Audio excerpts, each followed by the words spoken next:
Alrighty, so today we're going to do the season preview of Sporting KC, and like what I said before in the Moving Forward series, there's no doubt that this team, I think besides the Seattle Sounders, may be a team that is ready to make it back to the playoffs and once again be a contender in the Western Conference. I mean, as you saw what happened in the second half of the season when they basically make a late surge that unfortunately was a little bit too little too late because they dug themselves so deep in the hole in the first half of the season that there could be a hint that it could transition into this upcoming season. And it feels like they believe that it's the case because when you look at this off season that they've been on, I mean, it's been a relatively quiet off season for Sporting KC. Not much have changed for this roster. We know the big thing about this off season and heading into this season is that they're going to get Alan Polito back, but just the way that the core that they built and that it feels like it's when you look at this core, it's a combination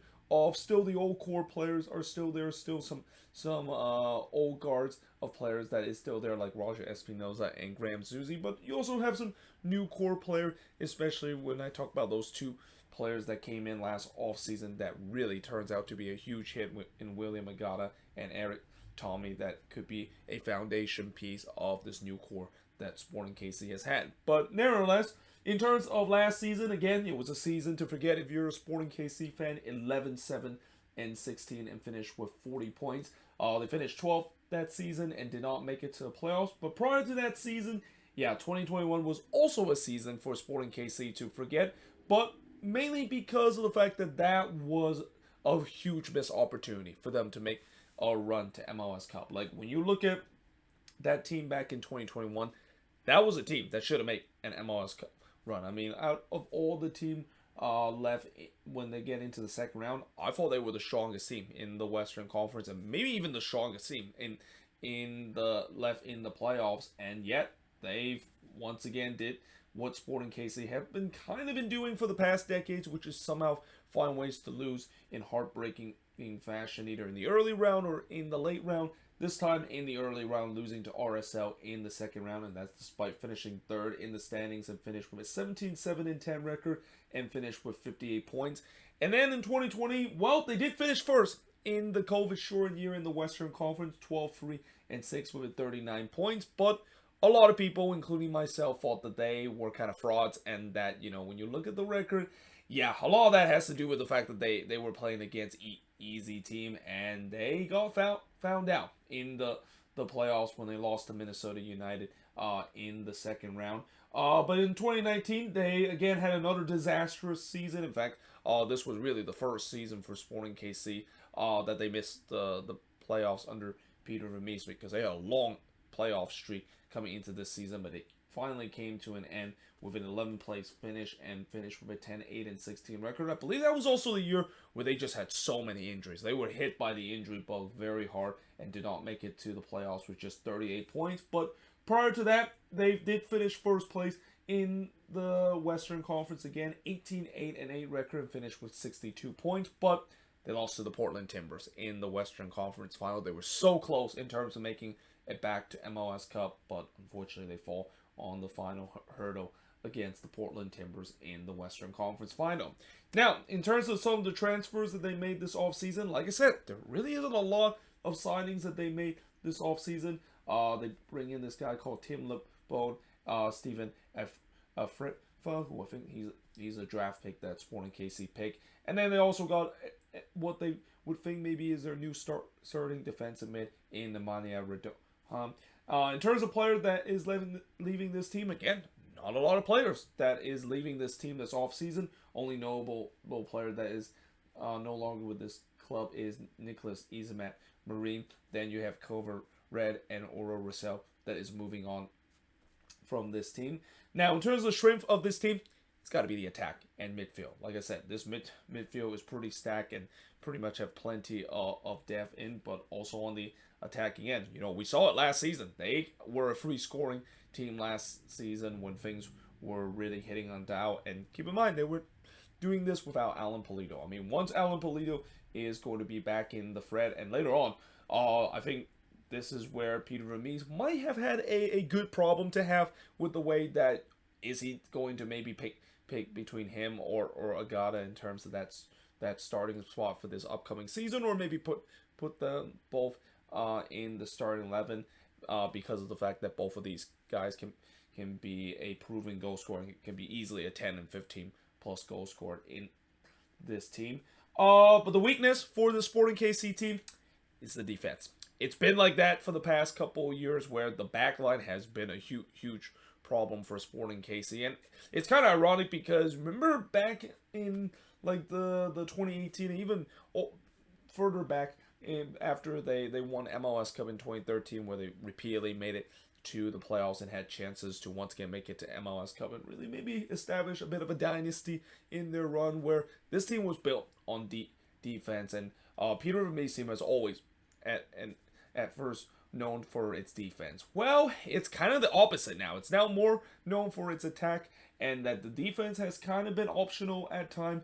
And when you look at this team and the fact that they didn't really address that issue this off season and pretty much bring the same center backs in this team as they did last season, again, that is kind of questionable coming into this year. I mean, I have questioned whether or not if Fontas can be a decent center back. I mean, he did show some decent promise as the year comes to an end, but there's a question in terms of that. And then also on the other end, Volat, we don't know if he is going to be decent in the second season. Consider his first season was kind of mediocre at best. And then not to mention the depth at the back. Again, they do not have a lot of depth pieces at the back, and that's also been something that's been an issue for them last season too. So, I expect they probably maybe be thinking about making some signings in terms of that, or even think about bring in a couple of new defenders, because again,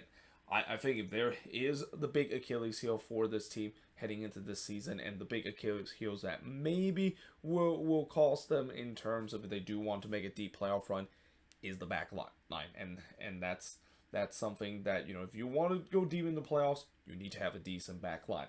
Now, heading into the free big question for the Sporting KC team, again, Peter Vermes has a very interesting situation that he's going to go. Is he going to go with Polito? Is he going to go with Agata? Or is he even going to play a two-striker system, which is something that I don't think Peter Vermes have ever really done during his time with Sporting KC. So I'm assuming it's going to be one of the other. And, the other question is that if he has to put both of them on the pitch, I mean, maybe they'll put one of them out of position. But then again, who you're going to put out of position? I mean, you're not going to drop Johnny Russell on that right wing spot for one of these guys. And the same goes with Daniel Showery. Although, there could be a case for Daniel Showery if he is not performing at a rate. But at the same time, it feels like Vermes really love Showery. And even when he was struggling, he still picked him regularly. So, again, there's a question that either of these guys are not going to play out of position, and I don't think either of them wanted to do so. So, yeah, this is a very interesting situation that Peter Vermes find himself in. And again, I think at the beginning, maybe he'll stick with Agata because, we don't know exactly. It's been over a year since Polito has suffered that season-ending injury, so I think he has plenty of time to get back. But I think if you're Peter Vermes, I mean, my bet is that he'll go with a hot hand. He'll go with William Agata because of what he did last season. But in case if Agata does start to struggle, then he can slot Polito in. Or maybe just see how Polito, of course, does, and whether if he of course, it's going to take a while for him to get himself back to match fitness. Like you don't just play a full or you sideline a full season and jump straight into the starting 11 and basically be a huge impact player. So I think most likely that's another factor to the decision that maybe Vermes is going to stick with Agata for a bit and maybe put Polito coming off the bench. And yeah, I mean, you talk about a guy that is considered to be one of the best number 9 in the league, and now he's coming off the bench and make a big impact. Again, that just shows you how much danger threat that this team has and how much depth that they have on the attacking end and also on the midfield. And then, of course, can they finally address the biggest weakness of this team, which is the center back partnership? Like, again, I don't trust that this center back partnership with Fontas and Volader is going to get this team deep into MLS contention. So, do they maybe think about changing things up? Maybe add in another defender for the remaining of the off season or even during the summer transfer window. And then finally, the third big question for this team: how big of a leap can they take after a disastrous last season with a pretty stacked team in the midfield and in the attack, and maybe questionable on the defensive end? Again, I expect this team should make it back to the playoffs. I mean, there's no way I can say that this team can miss the playoffs unless if they just go through a very nasty injury crisis like they did a couple of years ago, and also players kind of underperform. But yeah, I can see that this team can be a top four kind of team, and that, you know, we'll see how big of a leap that they of course would be. Like between them and the Seattle Sounders, it'll be very interesting to see which team has the biggest improvement heading into this upcoming season. And then finally, in terms of the bonus question, looking at this team, we see more of John Postcamp this season now that Amelia has started to age a little bit and have been dealing with a lot of injury issue. Now, last season, especially in the latter part of last season, we saw a lot of John Postcamp.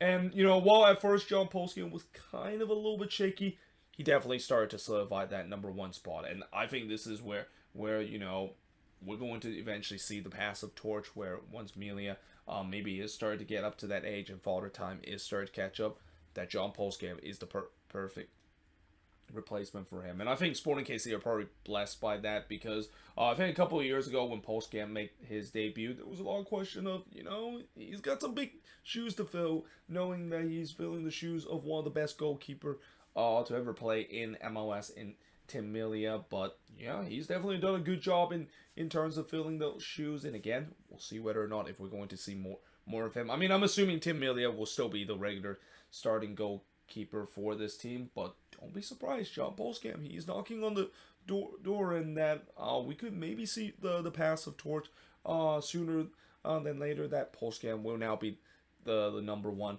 and Melia will most likely just be a backup goalkeeper if he once again suffers some major injury issue, because I think he's still dealing with that hamstring injury from last season. So maybe we'll see Postcamp straight away when the season begins. But yeah, either way, hope you guys enjoy this video. If you do, make sure you guys to like, smash the subscribe button. If you're a Sporting KC fan, what do you think is your strength, the weakness, and free big question coming into this upcoming season for this team? But yeah, hope you guys enjoyed this video. If you do, make sure you guys to like, smash the subscribe button, and yeah, I of course will see you guys next time.